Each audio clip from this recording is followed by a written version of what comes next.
है वो अंतर ध्यान हो जाए तो उस वस्तु का, उस व्यक्ति का महत्व, शरीर को हम जला देते हैं। आकर्षण श्री कृष्ण का है। मुनि मन मोहन, मदन मन मोहन, स्वमन मन मोहन, विश्व मन मोहन, ये लालजू को कहते हैं। इतने महामहिम प्रेम स्वरूप है कि इनका मन स्वयं मोहित हो जाता है। स्वमन मन मोहन, अपने प्रतिबिंब को देख करके अखिल लोराधिपते अखिलम मधुरम, स्वयं मोहित हो जाते हैं। ऐसे लालजू के मन को श्री प्रियाजू ने अपने अधीन कर लिया है। जाके अधीन सदाई सांवरो, या ब्रज को शिरताज, हमारे माई श्यामाजू को राज। और ऐसी श्यामाजू के मन को, चित्त को वृंदावन ने अधीन कर लिया है। श्रीपाद कह रहे ये वृंदावन मेरा जीवन है। जिसने लाडली को अधीन कर लिया है, एक कदम भी वृंदावन से बाहर मेरी ये जुगल जोरी श्यामा श्याम की नहीं जाती। वृंदावनम परित्यज्य पाद में कम न गच्छति। जो अवतार लीला में आए वही अवतार लीला में आगे गए। जो नवनिवृत्त निकुंज विलासी, अनादि अनंत काल तक जिसकी महिमा को कोई स्पर्श नहीं कर सकता, ना काल ना माया, वो हमारे बिहारी विहारिन जो कभी एक कदम वृंदावन से नहीं जाते। वो मम जीवनम, इसमें बिकना होता है। देखो, किसी भी मार्ग में सत वस्तु के प्राप्ति के लिए असत का राग रहित होना वैराग्य, और जो सत्य जाना है उसमें दृढ़ होना, रति होना अत्यंत आवश्यक है। हमारे तीनों शरीर असत हैं। ये स्थूल शरीर, सूक्ष्म शरीर, कारण शरीर, तीनों लोक असत हैं, चूंकि ये माया के द्वारा रचे हुए हैं। तब जाकर के उपासना की स्थिति हमें समझ में आती है। अभी तो स्थूल शरीर में घूम रहे, हमको बिकना पड़ेगा। महामहिम श्री सूरदास जी महाराज कह रहे हैं, राधानंद नंदन मोल लियो, बिक गया। आपकी करुणा, आपकी कृपा, कहां मैं प्रपंच के दलदल में फंसा था, कहां मैं द्वंद्वों में पिस रहा था, नाथ अनंत जन्मों से भटक रहा था, आज आपने मुझे खरीद लिया कृपा करके। मैं इस योग्य नहीं हूं, आपके योग्य नहीं हूं, पर पता नहीं आपकी करुणा कैसे प्रकट हुई कि आपने मुझे घसीटा, और जब घसीटा तो अब लगा कि अब और कोई मेरा नहीं, मैं बिक गया। बिके बिना ये वस्तु प्राप्त नहीं होती, जिसे प्रेम कहते हैं। ये बहुत विद्वता से, बड़ी कठिन साधना से ये नहीं, ये सरल हृदय से इसमें समर्पित होना। हमको अपनी चिंता नहीं, सब अपनी चिंता में परेशान हैं। आप देख लो, आपकी परेशानी का विषय स्वयं चिंता करना है। क्या आपको भरोसा नहीं? अखिल कोटि ब्रह्मांड नायक परात्पर ईशों के ईश श्री लालजू महाराज कह रहे हैं, योगक्षेमम वहाम्य, हम किस बात की चिंता? हम बहुत बुरे हैं, ठीक है, हम बुरे हैं। जो हम भले बुरे तो तेरे, हम बिक रहे हैं, हमारे खरीदने वाले श्यामा श्याम हैं, फिर हमको क्या लेना? हमारे अंदर कोई भाव नहीं, बहुत गंदा मन है, बहुत हम गंदे हैं, नीच हैं, पर वो खरीद रहे हैं। अब उनको कौन समझावे कि मैं आपके योग्य नहीं हूं, पर उन्होंने क्या देख के पसंद कर लिया और उन्होंने खरीद लिया हमें। जैसे भी है, हम भले बुरे हरि तेरे, हृदय में बैठा लो, ये सब सिद्धांतों का सार है। अब हमें किसी और की तरफ नहीं देखना, दूसरों न कोई। हम जैसे हैं अपने प्रभु के हैं, प्रभु ने मुझे पसंद कर लिया है। बुरे हैं यदि, ठीक है, पर प्रभु ने पसंद कर लिया। बहुत गंदी जगह लोहा पड़ा है, छूने लायक नहीं, पर पारसमणि ने स्पर्श कर लिया तो सोना बन करके भगवत आभूषणों के रूप में वही विराजमान हो गया। इसमें लोहे की कोई योग्यता नहीं थी, इसमें पारसमणि का प्रभाव था। ये कृपा का प्रभाव हुआ कि मैं किसी योग्य नहीं और मुझे प्रभु ने अपना लिया। कभी आप ऐसा सोचते हैं? एकांत में कोसते रहते हैं प्रभु को, ऐसा क्यों नहीं किया, ऐसा क्यों नहीं किया। तुम उनको क्या समझते हो? केवल तुम मांग ही करते जा रहे हो और तुम विचार नहीं करते हो कि वो महाप्रेमी महाकरुणा में तुम पर कितनी कृपा कर रहे हैं। कभी एकांत में बैठकर उनसे बात करते हो रोते हुए कि मैं तो स्वार्थ के वशीभूत हूं करके क्या क्या नहीं कर डाला, लेकिन आप फिर भी हम पे कृपा कर रहे हैं, आप हमसे रिश्त नहीं कर रहे, आप हमसे नाराज नहीं हुए। बलिहारी है आपकी उदारता और आपकी करुणा की। जो हम भले बुरे हरि तेरे, ये बहुत बढ़िया सूत्र है। बिल्कुल बिल्कुल आनंद में डूब जाओगे अगर ये बात आ जाए। हम छोड़ ही नहीं पाते अपने आप को, हम नहीं छोड़ पाते हैं। अर्थात हम देह भाव, ये अभिमान, ये समर्पित ही नहीं कर पाते, केवल बाहरी बातों में भटकते रहते हैं। जिस समय उपासक प्रभु को समर्पित भाव कर लेता है, उसी समय से वास्तविक अध्यात्म प्रकाशित होता है। बात समझना, बड़े से बड़ा कठोर साधन करने पर भी वो स्थिति झांकने को भी नहीं मिली। जब अनाथ होकर, अशरण होकर उन दीनानाथ की शरण में हुए, तो जो बात समझ में आई वो कठोर साधनों से भी नहीं समझ में आई।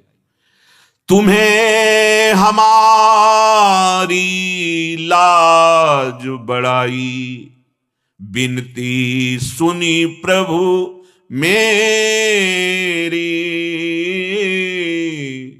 हम भले बुरे जैसे भी हे हरि तेरे, सब तजी तुम शरणागत आयो, दृढ़ करी चरण गहेरे,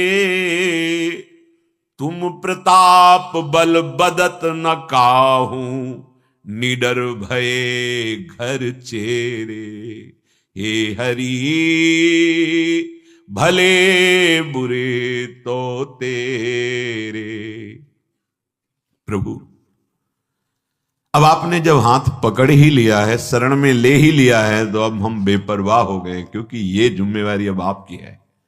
मुझे कैसे चलाओगे, क्या बनाओगे, हमारी निंदा होगी कि यश होगा, ये अब आपके ऊपर छोड़ दिया। ए द्वंद्व विमुक्ता, अब हम किसी द्वंद्व में फंसने वाले नहीं, निर्द्वंद होकर आपका आश्रय लिया, या आपका आश्रय मुझे निर्द्वंद कर दिया। हे हरि, सब तज तू शरणागत आयो। ये बात देख, यहां हम फेल हो रहे हैं। हरि ने तो कृपा करके हमको पसंद किया, मनुष्य शरीर मिलना, साधु समागम मिलना, भगवत चर्चा सुहाने लगे, नाम जपने की इच्छा होने लगे, गलत आचरण छूटने लगे, मान लो विशुद्ध कृपा भगवान की हो गई। सब ऋषि मुनियों का आशीर्वाद आपके ऊपर लागू हो गया, बिना मांगे आपको आशीर्वाद मिल गया। अब हमारी जो कमजोरी है, जो शरणागति में हमें लक्षण शरणागत के हैं, निश्चिंत, निर्भय, निशोक, संशय रहित, विपरीत भावना का त्याग, ये जो हमारे अंदर नहीं आ रहा, उसका कारण है कि शरणागति होती है सब तजी तुम शरणागत आयो।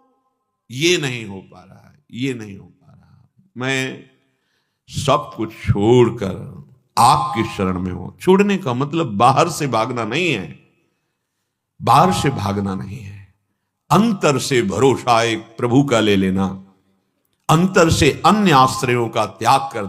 इसी जन्म में ऐसे परमानंद में डूब जाओगे बिना किसी विशेष साधन के। शरणागति बहुत प्रबल वस्तु है, बहुत प्रबल वस्तु है। ये हृदय की बात कह रहा हूं। शरणागति सबसे महान साधन भी है और सिद्धावस्था भी है, क्योंकि आप कोई चिंता नहीं, भय नहीं, शोक नहीं, आप कोई विपरीत भावना जागृत ही नहीं हो सकती।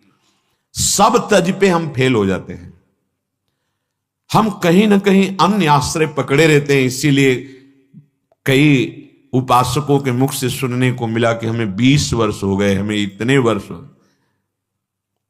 गलत है, दिशा भी गलत है, सही दिशा नहीं। भगवान की दो विशेष अनुभव की वृत्तियां होती हैं, चांतिकेत तत्व और दूरस्थम। चांतिकेत तत्व बहुत नजदीक और बहुत दूर। जो अन्य आश्रय, अन्य बल, अन्य भरोसा तो बहुत दूर है भगवान, बड़ी दूर नगरी।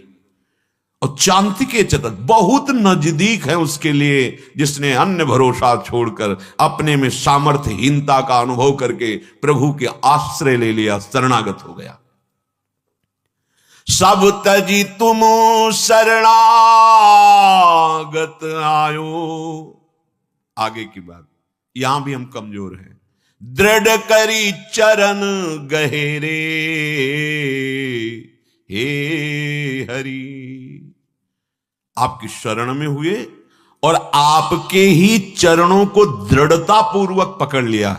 जैसे बड़ी विशाल आंधी चल रही हो तो हमको दृढ़ अवलंबन, दृढ़ सहारा लेना पड़ेगा, नहीं हमको उड़ा लेगी। माया की बहुत प्रबल आंधी है, अगर कोई बच सकता है तो इन महान श्री चरणों का आश्रय लेने वाला बच। मामेव ये प्रपद्यन्ते माया में ताम तरंति ते। नहीं, ऐसी आंधी आती है काम क्रोध लोभ मोह मद मत्सर की, ये बड़े बड़े बलवानों को उड़ा कर ले जाती है। इसलिए सबकी ममता ताक बटोरी, मम पद मन बांध बर डोरी। ये चरणारविंद ऐसे हैं कि माया उखाड़ नहीं सकती, माया आपको उड़ा नहीं सकती। ये वो दृढ़ स्तंभ है भगवान के चरणारविंद। अब आपको कोई, पर हम अपने आराध्य देव के चरणों की दृढ़ता नहीं स्वीकार कर पा रहे हैं। ऐसा लगता है कि धन बल, शरीर बल, बुद्धि बल, व्यवहार बल, इसके बिना हमारा जीवन ही क्या है, ऐसा कुछ लगता है। यही बल तुम्हें भगवत बल का अनुभव नहीं होने देगा। सुनेरी मैंने निर्बल के बलराम। ये तो पार्थिव बल है, दिव्य बल तपस्या का, साधना का, अपबल तपबल और बाहुबल, चौथो बल है दाम। सूर किशोर कृपाते सब बल हारे को हरि नाम। सुनेरी मैंने निर्बल के बलराम। ये निर्बलता का अनुभव होना बड़ा कठिन है।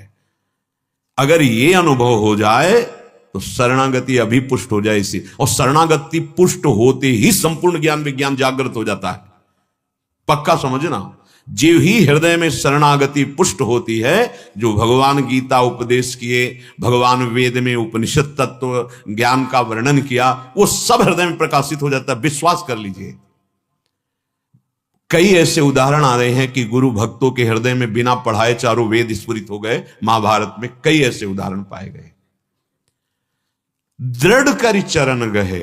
आंधी आएगी शोक की, आंधी आएगी प्रलोभन सुखों की, जोर से पकड़े रहना हरि के चरणारविंद। चिंता नहीं करना, निश्चिंत हो जाना, अब कोई हटा नहीं पाएगा आपको। बहुत दृढ़ जगह आप लग गए हो, पर हम हरि चरण पकड़े ही नहीं हैं। बात करते हैं हरि शरणम की, पर हम शरण कहीं और हैं, किसी भोग के, किसी इंद्रिय विलास के, किसी वस्तु व्यक्ति स्थान के। समिट जाओ, भगवत प्राप्ति बिल्कुल कठिन नहीं है। जैसे जी रहे हो ऐसे ही जीना और महाआनंद में तुम्हारा हो जाएगा। जब कोई भगवत मार्ग की बात आती है, शरणागति की, समर्पण की, तो ऐसा बुद्धि निर्णय करने की, छोड़ो घर, छोड़ो संसार। क्या छोड़ोगे? संसार, ये घर है, यही संसार है, इसको छोड़ना है। इसके छोड़ने के लिए कहीं भागने की जरूरत नहीं, विवेक की जरूरत है, विवेक की। और विवेक नहीं होगा तो एक घर छोड़ोगे दूसरा बना लोगे, एक संबंध छोड़ोगे चार संबंध और बना लोगे। फंसना ही है। मन में जब तक अपेक्षा है तब तक फंसोगे। विवेक हो गया, निरपेक्ष हो गए तो घर में रहते हुए भी महात्मा हो जाओगे। ध्यान से सत्संग सुनो। कह रहे हैं कि जब सब तज करके आपके शरणागत हुए, दृढ़ता पूर्वक आपके चरणों को पकड़ लिया, तो तुम प्रताप बल बदत न काहू, निडर भये घर चेरे। आपका बिका हुआ दास हूं। घर दास का मतलब होता है वो पेमेंट वाला दास नहीं, वो वेतन वाला नहीं। हम तो आपके हैं, बिना शर्त के, बिना वेतन के बिके हुए दास। तो ऐसे के हाथ में भगवान बिक जाते हैं। ये यथामाम प्रपद्यन्ते तास तथैव भजाम्यहम्। यदि आप बिके हुए हो तो भगवान आपके बिके हुए हैं। अम्बरीश जी भगवान को पूर्ण समर्पित हैं, तो भगवान अम्बरीश जी को पूर्ण समर्पित है। अहम भक्त पराधीनो अस्वतंत्र, परम स्वतंत्र। भगवान कह रहे हैं अस्वतंत्र, मैं स्वतंत्र नहीं हूं, मैं अम्बरीश के हाथ में हूं। जैसा वो चाहेंगे वैसा ही होगा। मैं भक्त के अधीन हो चुका हूं। ये बात बोल रहे हैं जो परम स्वतंत्र न सिर पर कोई, ईश्वरों के भी ईश्वर, जिन्हें शिव शनकादि वंदना करते हैं। ध्येयम सदा परिभवग्न मभीष्ट दोहम तीर्थास्पदम शिव वीरंच नुतम शरण्यम। ईश्वर जिनकी शरण में, वो महायोगेश्वर, ईश्वरों के भी ईश्वर श्री कृष्णचंद्र जी कहते हैं, अहम भक्त, मैं अपने भक्त के अधीन हूं। बिक गया भक्त तो भगवान बिक गए। तुम प्रताप बल। अब आप यहां भी अपने लोग कमजोर हो जाते हैं। हम भगवत प्रताप का स्मरण नहीं करते, अब क्या होगा? क्यों? क्योंकि प्रभु का प्रताप तुम्हें स्मरण नहीं। अगर भगवत प्रताप स्मरण हो जाए तुम्हें, देव लोग, कई बार हम आपको बात बताई कि जिन्होंने अपनी विशाल भुजाओं में कैलाश पर्वत को ऐसे टांग कर जैसे झूला झुलाते हैं, ऐसे देवाधिदेव महादेव गणों सहित अपनी भुजाओं में 20 बार झुलाया, वह रावण। और ऐसे देवांतक नरांतक मेघनाद जिस सभा में बैठे हुए कि एक पूरे विश्व को जीतने की ताकत रखता है अकेला मेघनाद, देवताओं को पक्षियों की तरह बंदी बनाकर पिंजड़े में सामने दशानन के रखता था, उस सभा में अंगद जी ने राम प्रताप सुमिर पन रोपा, भगवान के प्रताप का स्मरण किया और पैर जमा दिया और कहा, अगर कोई सभा में मेरे पैर को हिला दे, उखाड़ दे, उठा दे तो राम जानकी हार जाएंगे, वापस हो जाएंगे बिना युद्ध के। गजब की बात। स्वामी की बात सेवक कैसे बोल सकता है? सियाजू पर ऐसा बोलने का अधिकार केवल श्री राम जी को है, लेकिन राम प्रताप हृदय में स्मरण रखने वाले अंगद ने कह दिया, सियाजी को हार जाएंगे, राम वापस हो जाएंगे, उठा के दिखा। कोई सभा में इतना 10-10 हजार वीर लगे, लेकिन राम प्रताप को हिला नहीं सके। राम प्रताप सुमिर पन रूपा। हरिवंश प्रताप ही जानत है, हरिवंश प्रबोध प्रमाणत है, हरिवंश सुसर्वस्व है तिनके, सुख संपत्ति दंपति जो जिनके, प्रिया प्रीतम उनके अधीन हो जाते हैं, जो आचार्य गुरु के प्रताप को जानते हैं। इष्ट देव का प्रताप उनके हृदय में प्रकाशित हो जाता है। हम रुपये का प्रताप मानते हैं, हम मनुष्य का, हम पद का, हम मित्र का, संसार का प्रताप तो मानते हैं, लेकिन प्रभु का प्रताप। अब क्या होगा? शोकित हो गए। नहीं, अब क्या होगा? अरे जिसने अनंत ब्रह्मांडों को एक पलक झपकते रच दिया बिना किसी सहयोग के, वो मेरा स्वामी है। उसका अगर विधान दुख है तो मैं उसे हंस के सहूंगा, वही होगा जो परम मंगल होगा। कहां तुम प्रताप बल बदत न काहू। देखो, सबके चरणों में प्रणाम है, पर सामने से यदि वो किसी अभिमान में है, भूत भविष्य लोक 14 में भय होए हरि प्यारे, 3-300 व्यवहार हमारो अभिमानिनते न्यारे। तुम प्रताप बल बदत न काहू। श्री हरिवंश चंद्रजू के प्रताप में प्रिया प्रीतम बिक जाते हैं, आप विश्वास कर लीजिए। ये सखियां हैं, सखियां। जैसे प्रिया प्रीतम आधार सर्वस्व मानकर उपासना करने वाला सहचरी भाव को प्राप्त होता है, वो केवल श्यामा श्याम, तो श्यामा श्याम केवल उसके, ये अनुभव उपासक को होता है, केवल हमारे श्यामा श्याम। और जैसा जैसा हमें भाता है वैसा वैसा वो सुख देते हैं। भावे मुहि जोई सोई सोई करे प्यारे। जब किशोरी मात मानम किमि सुकुमारी मुकले, जब अपने उस स्वरूप का साक्षात्कार कर लेता है, तभी आपको बिल्कुल परेशान नहीं होना। साधना के विषय में आपको परेशान नहीं होना। आपको समिटना है और श्री जी के चरणों में अपनापन कर लेना है। श्री भगवत ऋषि जी